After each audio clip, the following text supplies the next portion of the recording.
검찰에 또 한 번 이재명 대표가 기소된 후에 대표직 네. 유지라는 결정이 내려졌고 좀 당 내홍에 있었습니다. 오늘 인적 개편 카드를 꺼내 네. 들었는데요. 보시면 대변인도 바꾸고요. 네. 7인회에 속했던 의원들도 빼고 그리고 뭐 친문 비명 인사들을 중용했는데 지금 보면 면면을 볼 때 어느 정도로 평가하십니까? 예. 일단은 이거를 평가하는 게 무슨 의미가 있나 이런 생각이 전 들어요. 왜냐하면 기본적으로 지금 이 전체적인 상황이 그 개편한 사람들 때문에 일어나는 게 아니잖아요. 그분들이 뭘 뭐 잘못해가지고 그게 큰 문제를 일으켜서 그걸 해결하기 위해서 이걸 하는 게 아니잖아요. 중요한 거는 이재명 당대표가 가지고 있는 지금 검찰 수사의 어떤 리스크, 그 리스크 때문에 그걸 어떻게 돌파할 것인가 네. 하는 측면에서 이게 이루어진 거라는 걸 보면 이것이 뭐 이거 얼마나 과감하게 했냐 덜 했냐 이게 얼마나 의미가 있는지 저는 잘 모르겠고요. 누가 바뀌어도 그래도 단기 처방이다. 박용진 의원이 금요일에 그런 얘기를 했는데 동의하신? 단기로기보다는 이제 근본적인 처방은 아니다. 저는 이렇게 좀 표현을 하고 싶고요. 예. 그리고 그래도 좀 뭐 노력을 인정을 해준다고 한다면 뭐 노력은 했지만 그 노력이 그렇게까지 와닿진 않는다. 이 정도의 평가. 왜냐하면 말씀하신 대로 저 인물의 면면이 그렇게까지 이재명 대표에 대해서 굉장히 선명한 비판, 뭐 기준 이런 걸 제시한 분들은 아니기 때문입니다. 예. 근본적인 처방은 그럼 어떻게 해야 된다고 보십니까? 뭐 근본적인 처방은 저는 지도자다운 결단을 하고 총선을 위해서 뭐 당과 국민을 먼저 생각하는 모습 이것이 예. 근본적인 처방이다 이렇게 말씀을 이재명 드리겠습니다. 대표가 결단을 해야 된다는 말씀이신데 자, 그런데 비명계에서 교체론이 제기가 됐었던 사무총장 자리는 이번 인적 개편 대상에 포함되지 않았습니다. 박성준 대변인은 배경에 대해서 이렇게 설명했는데요. 듣고 오시겠습니다. 통합도 중요하고 안정도 되게 중요합니다. 당의 살림을 꾸리면서 실질적으로 안정에 가장 또 방점인 자리가 사무총장이기 때문에 조정식 사무총장이 그동안의 5선 위원으로서 일을 잘 해오셨고요. 또 사무총장으로서 안정을 추구하면서 당내 화합을 이룰 수 있는 적임자라는 평이 많았습니다. 사무총장이 개편 대상에 빠지는 개편에 큰 의미가 없지 않느냐라는 그런 지적들이 많았는데 그런 부분에 그렇지는 않고요. 이번에는 이제 내년 총선이 있기 때문에 전략기획위원장도 매우 중요한 자리입니다. 그래서 한정두 의원이 여러 경험도 있었고 그런 측면에서 임명이 되셨고요. 네, 통합, 안정 둘 다를 고려한 인선이다 이런 배경 설명 듣고 오셨는데 사실 당직 개편 핵심이 사무총장이 교체되느냐 마느냐 여기였고요. 거기다가 앞서 이제 얘기를 해주셨지만 비명계이긴 한데 조금 애매한 비명계들이 중용이 되다 보니까 비명계에서는 당장 좀 수긍하기 어렵다 이런 반응이 나와요. 눈 가리고 아웅한 거예요. 그러니까 사무총장직 가리고 다른 그냥 공천에 특별히 영향력 끼치지 않을 만한 자리들만 바꿨다라고 볼 수밖에 없습니다. 전략기획위원장 총선에서 중요한 역할을 한다고요? 전략 세우는 게 중요하죠.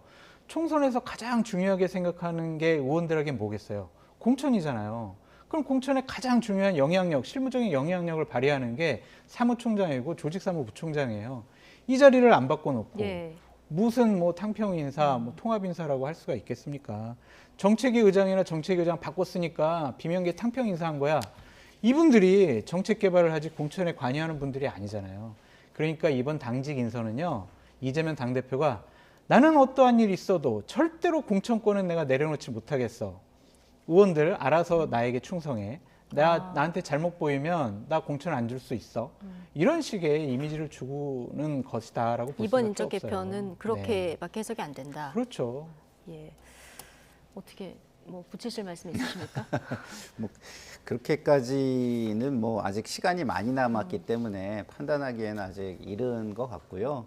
이재명 대표도 뭐 계획이 있지 않을까 이런 생각이 좀 들고 뭐 개편을 해 나가는 것도 아직 시간이 너무 많이 남아 있잖아요. 그래서 예. 그리고 또 지금 윤석열 정부가 너무 지금 못 하고 있잖아요. 그래서 지지율이 막 하락하고 있잖아요. 그래서 지금 주변에서 비명계도 이재명 대표를 비판하거나 결단을 요구하는 명분이 좀 많이 사라지고 있어요. 왜냐하면 결국 중요한 건 총선이거든요. 네. 총선에서 지면 역사적인 죄를 짓는 거예요. 근데 총선에서 이기면 죄를 짓는 게 또 아닌 게 되는 거거든요. 근데 지금 상황을 보면 알아서 정부와 여당이 알아서 너무 이렇게 죽을 써주니까 지금 내부에서는 이재명 대표로도 총선을 이길 수 있다면 이거 우리가 이렇게까지 지금 비판하는 게 맞아?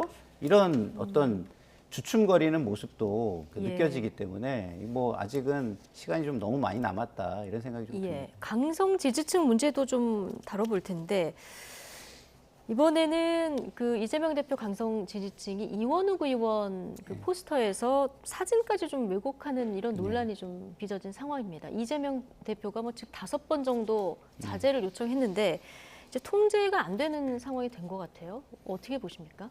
그러니까 지지를 보내는 것과 나와 다르기 때문에 상대방을 강압하고 뭐 위협적 폭력적인 어떤 행위를 하는 거는 전혀 다르다고 예. 구분을 해줘야 되거든요. 그래서 이재명 대표가 그걸 명확하게 기준을 가지고 구분해 주지 않으면 예.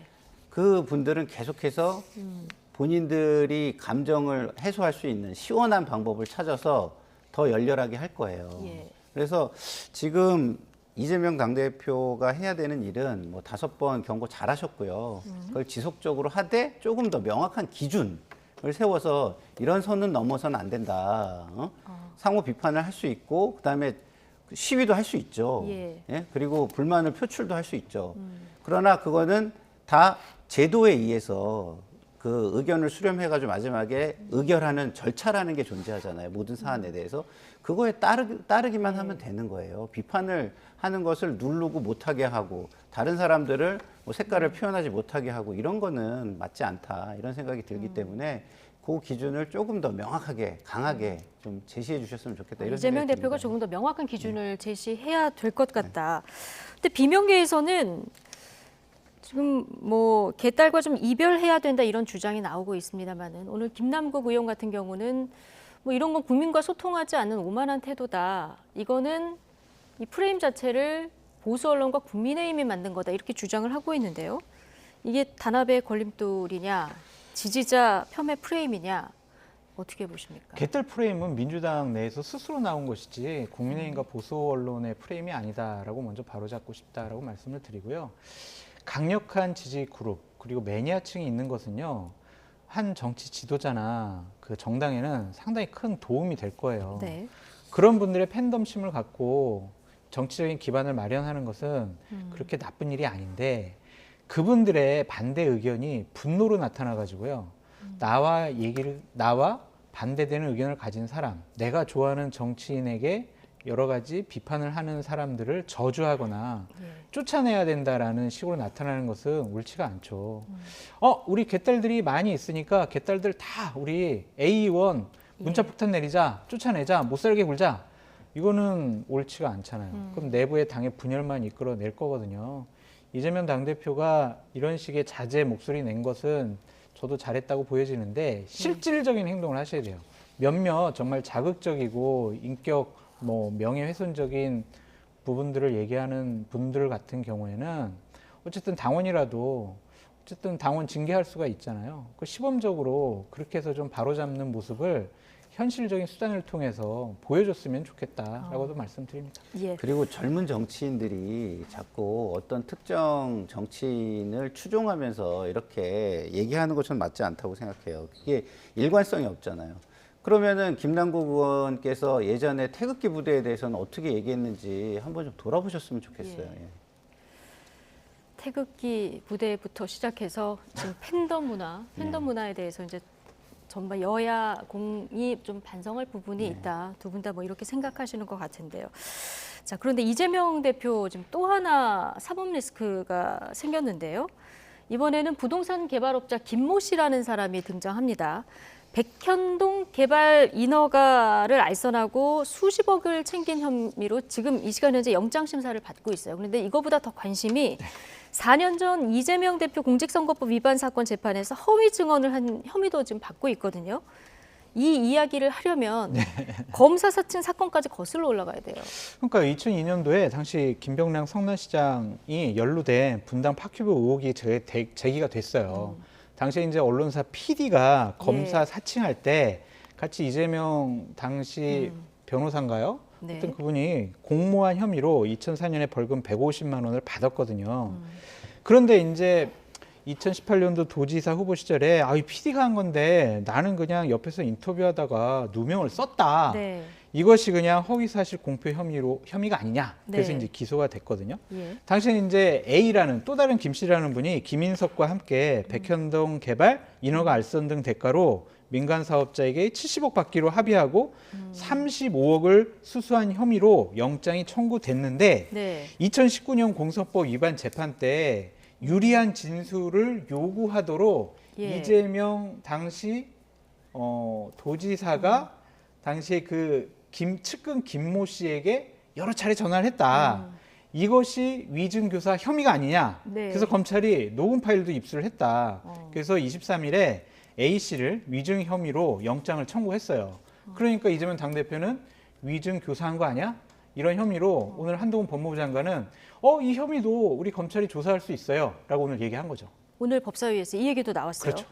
이재명 대표는 이거 또 다른 검찰의 신작 수설이다 이렇게 얘기하고 있는데 검찰이 지금 이재명 대표와 이 김모 씨라는 사람이 당시에 이제 증언을 좀 해달라. 네. 이 녹취도 가지고 있다고 하고요. 네. 상황에 따라서 이재명 대표 위증교사 혐의가 적용될 가능성도 좀 있어 보입니까? 근데 이게 예. 계속 우리가 그 시행령 문제를 얘기했잖아요. 네. 검찰이 지금 이걸 직접 수사할 수 있다고 한동훈 장관은 자꾸 얘기하는데 저는 그 부분도 그 김승원 의원이 오늘 얘기했잖아요. 네. 직접 수사를 했다가 무효 확인 청구 소송 같은 거를 만약에 한다. 그럼 이게 또 다른 데로 또 번지지 않겠어요? 네. 그래서 좀 한동훈 장관은 좀 수사에 좀 약간 절제가 좀 필요한 것 같은 직접 대목이다. 그 이런 시행령으로 생각이 들고요. 고쳐서 직접 수사할 수도 있지만 지금 이 백현동 수사가 되고 네. 있기 때문에 이거의 연장선에서도 수사할 수 있다는 아마 이렇게 얘기를 한 것 같아요. 근데 위증이나 뭐 이런 것들은 대부분 그 위증의 피해자들이 예. 문제 제기를 하거나 이렇게 하지 직접 인지를 해가지고 하는 경우는 또 많지 않다고 제가 알고 예. 있거든요. 그래서 그 부분도 좀 더 세세히 좀 한번 따져볼 필요가 저는 있어 보이고요. 제가 뭐 지금 법조인이 아니라서 예. 딱 여기서 결론을 짓기는 좀 어렵지만 이 어쨌든 질문을- 애매한 부분이 좀 예. 저는 존재하는 것 예. 같고요. 예. 그러면 이 질문을 드리면 네. 지금 오늘 인적 개편하면서 이제 분위기를 좀 쇄신하려고 네. 하는데 지금 또 이런 사법 리스크가 또 등장을 하는 이런 상황에서 네. 수습을 하려고 해도 수습이 잘 안 되는 이런 상황이 좀 잘 안 되죠. 반복되고 있거든요. 잘 안 되죠. 잘 안 됩니까? 잘 될 수가 없죠. 왜냐하면 검찰이 수사를 하겠다고 의지를 가지고 있는데 이거를 다른 쪽에서 무슨 지휘권을 발동하거나 해가지고 할 수 있는 상황이 아니잖아요. 이건 쭉 가는 겁니다. 네. 그렇기 때문에 제가 이재명 당대표께 말씀을 드리는 거죠. 근본적인 억울할 수 대책. 있다. 예. 지금 굉장히 검찰의 수사가 너무 무도하고 과도하다. 저도 인정을 한다. 그리고 공정하지 않은 법 집행이라는 게 독재지극의 뭐 법 집행이라고 할 수 있냐. 저도 그렇게 생각해요. 예. 그렇지만 지금은 악법이라도 그 악법 하에 우리가 지금 속해 있잖아요. 그러면 지도자는요, 역사와 국민을 믿고 희생적 결단을 하는 수밖에 없다라고 저는 자꾸 말씀을 드리는 거예요. 예. 알겠습니다. 자, 그러나 이재명 대표 오늘 인적 개편으로 봐서는 공천권까지 행사할 것 같다. 이게 장성철 소장님의 분석인데요. 자, 어떻게 흘러갈지 좀 보고요.